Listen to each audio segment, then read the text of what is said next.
بسم اللہ الرحمن الرحیم۔ السلام علیکم۔ قال حضرت علی رضی اللہ تعالیٰ عنہ، علم ایسا خزانہ ہے جو خرچ کرنے سے ختم نہیں ہوتا بلکہ زیادہ ہوتا ہے۔ ہر شے کی زکوٰۃ ہے اور عقل کی زکوٰۃ نادانوں کی باتوں پر صبر کرنا ہے۔ خندہ روئی سے پیش آنا سب سے پہلی نیکی ہے۔ جو شخص خود اپنے نفس کی اصلاح نہیں کرتا وہ دوسروں کے حق میں کبھی مسئلہ نہیں بن سکتا۔ جس شخص کی امیدیں چھوٹی ہوتی ہیں اس کے اعمال بھی درست ہوتے ہیں۔ صاحب علم اگرچہ حقیر حالت میں ہو اسے ذلیل نہ سمجھو۔ بے وقوف اگرچہ بڑے مرتبے پر ہو اس سے بڑا مت خیال کرو۔ نیکی پر غرور کرنا نیکی کا اجر ضائع کر دیتا ہے۔ زیادہ علم والے سے علم سیکھو اور کم علم والے کو سکھاؤ۔ بوڑھوں کا مشورہ جوان کی قوت بازو سے زیادہ وسیع ہوتا ہے۔ مصیبتوں کا مقابلہ صبر سے اور نعمتوں کی حفاظت شکر سے کرو۔ ایک بھی زیادہ ہے اور دوست زیادہ بھی تھوڑے ہیں۔ نیک آدمی کے لیے موت راحت ہے اور بد آدمی کے لیے موت دنیا کے لیے راحت ہے۔ جب کسی احسان کا بدلہ ادا کرنے سے تیرے ہاتھ قاصر ہوں تو زبان سے اس کا شکریہ ادا کر۔ کارخانہ قدرت میں فکر کرنا بھی عبادت ہے۔ گناہوں پر نادم ہونا گناہوں کو اور نیکیوں پر مغرور ہونا نیکیوں کو برباد کر دیتا ہے۔ جو شخص مال دینے میں سب سے زیادہ بخیل ہو وہ اپنی عزت دینے میں سب سے زیادہ سخی ہوتا ہے۔ جب تم امیدیں باندھتے باندھتے دور جا پہنچو تو موت کی ناگہانی آمد کو یاد رکھو۔ فسق و فجور کے مقامات سے دور رہو کہ یہ اللہ تعالیٰ کے غضب کے مقام اور اس کے عذاب کے محل ہیں۔ علم کے بیان کرنے والے تو بہت ہیں لیکن اس پر عمل اور اس کی حفاظت کرنے والے بہت تھوڑے ہیں۔ دشمن کے حسن سلوک پر بھروسہ مت کرو کیونکہ پانی کو آگ سے کتنا ہی گرم کیا جائے پھر بھی اس کے بجھانے کے لیے کافی ہے۔ جو شخص مجھے ایک لفظ سکھاتا ہے وہ میرا آقا استاد ہے اور میں اس کا احترام کرتا ہوں۔ علم مومن کا گمشدہ مال ہے، جہاں سے اس کو ملے حاصل کر لے۔ سب سے زیادہ سخت گناہ وہ ہے جو کرنے والے کی نظر میں چھوٹا ہو۔ لوگوں میں سے تین شخص سب سے زیادہ موضوع ہیں: فقیر، متکبر، بوڑھا زانی، بدکار عالم۔ جس شخص کا راز اس کے سینے میں نہیں سما سکتا اس کے بچاؤ کی کوئی صورت نہیں۔ جو شخص جلدی کے ساتھ ہر بات کا جواب دیتا ہے وہ ٹھیک جواب بیان نہیں کرتا۔ جس شخص کی زبان اس پر حکمران ہو تو وہی اس کی ہلاکت اور موت کا فیصلہ کرتی ہے۔ جو شخص چھوٹی مصیبتوں کو بڑا سمجھتا ہے اللہ تعالیٰ اسے بڑی مصیبتوں میں مبتلا کرتا ہے۔ جاہلوں کی صحبت سے پرہیز کرو، ان سے دور رہو کیونکہ بہت سے جاہلوں نے عقل مندوں کو ہلاک کیا ہے۔ یتیم وہ نہیں جو والدین سے محروم ہو گیا ہو، یتیم وہ ہے جو اخلاق سے محروم ہو۔ کتاب اہل علم کا باغ ہے، مطالعہ اس کی سیر اور حکمت اس کے گلہائے خوشبو ہے۔ تم بڑوں کی عزت کرو، چھوٹے تمہاری عزت کریں گے۔ دنیا مسافر خانہ ہے مگر بدبختوں نے اپنا وطن بنا رکھا۔ آہستہ بولنا، نیچی نگاہ رکھنا اور درمیانہ چال سے چلنا ایمان کی نشانی اور دنیا داری کی خوبی میں داخل ہے۔ نرم کلامی اور ہر عام و خاص کو السلام علیکم کہنا عبادت میں داخل ہے۔ جو شخص زیادہ ہنستا ہے اس کی ہیبت جب تک کوئی بات تیرے منہ میں ہے اس وقت تک تو اس کا مالک ہے، جب زبان سے نکالی جائے وہ تیری مالک ہو چکی۔ سچائی میں اگرچہ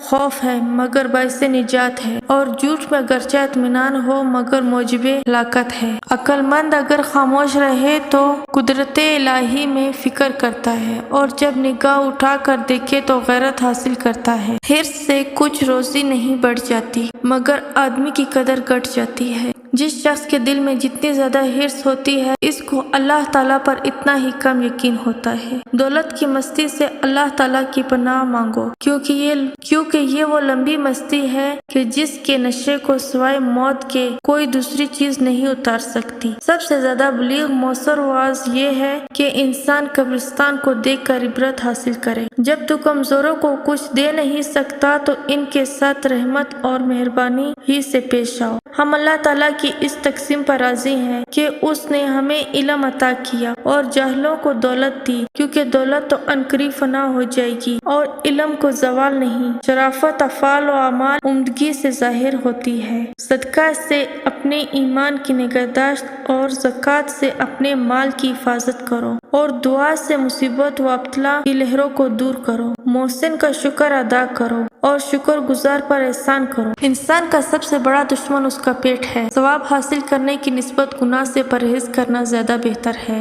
اس شخص کو کبھی موت نہیں آتی جو علم کو زندگی بخشتا ہے۔ جو کام لوگوں کے سامنے کرنا مناسب نہیں اس کو چھپا کر بھی نہیں کرنا چاہیے۔ جو غور و فکر کرتا ہے وہ حقیقت کو پا لیتا ہے۔ نیکی کا ارادہ بدی کی خواہش کو دباتا ہے۔ عالم وہی ہے جس کا اپنے علم پر عمل ہو۔ خواہش نفسانی کو علم کے ساتھ اور غضب کو علم کے ساتھ مار ڈال۔ بے شک اللہ تعالیٰ کی یہ نعمت ہے کہ انسان پر گناہوں کا کرنا دشوار ہو۔ معاف کر دینا دشمن پر فتح حاصل کر لینا ہے۔ زندگی کی سب سے بڑی فتح نفس پر قابو پانا ہے۔ اگر نفس پر دل فاتح ہو گیا تو سمجھو وہ دل مردہ ہے۔ ہر آدمی کی رائے اس کے ذاتی تجربے کے مطابق ہوتی ہے۔ تمام خوبیوں کا مجموعہ علم سیکھنا، اس پر عمل کرنا اور اس سے دوسروں تک پہنچانا ہے۔ میں بچے سے 7 سال کھیلتا ہوں، دوسرے 7 سال اس کی تعلیم و تربیت پر توجہ دیتا ہوں اور 21ویں برس اس کو دوست رکھتا ہوں۔ میں حق اور انصاف کی خاطر لڑتا ہوں اور اپنے ذاتی مقاصد کی خاطر نہیں لڑتا۔ میں کسی ایسے آدمی کو نہیں مار سکتا جو اپنے دفاع کے قابل نہ ہو۔ سب سے برا دوست وہ ہے جس کے لیے تکلف کرنا پڑے۔ سب سے زیادہ غریب وہ شخص ہے جس کا کوئی دوست نہیں۔ معاف کرنے کا سزاوار وہی ہے جو انتقام لینے کی طاقت رکھتا ہو۔ اتنا خرچ کر جتنی کہ تجھ میں توفیق ہو۔ نیک کام پر سب سے زیادہ قادر وہ ہے جس کو غصہ نہ آئے۔ اللہ تعالیٰ کے حقوق وہی ادا کر سکتا ہے جو بندوں کے حقوق ادا کرتا ہے۔ صدقے سے اپنے ایمان کی نگہداشت اور زکوٰۃ سے اپنے مال کی حفاظت کرو اور دعا سے مصیبت و ابتلا کی لہروں کو دور کرو۔ اگر ویڈیو پسند آئی ہو تو فضا وائس چینل کو سبسکرائب کریں اور ساتھ ہی گھنٹی کے نشان کو دبا دیں تاکہ میری ہر آنے والی ویڈیو آپ تک بآسانی پہنچ سکے۔ شکریہ۔ اللہ حافظ۔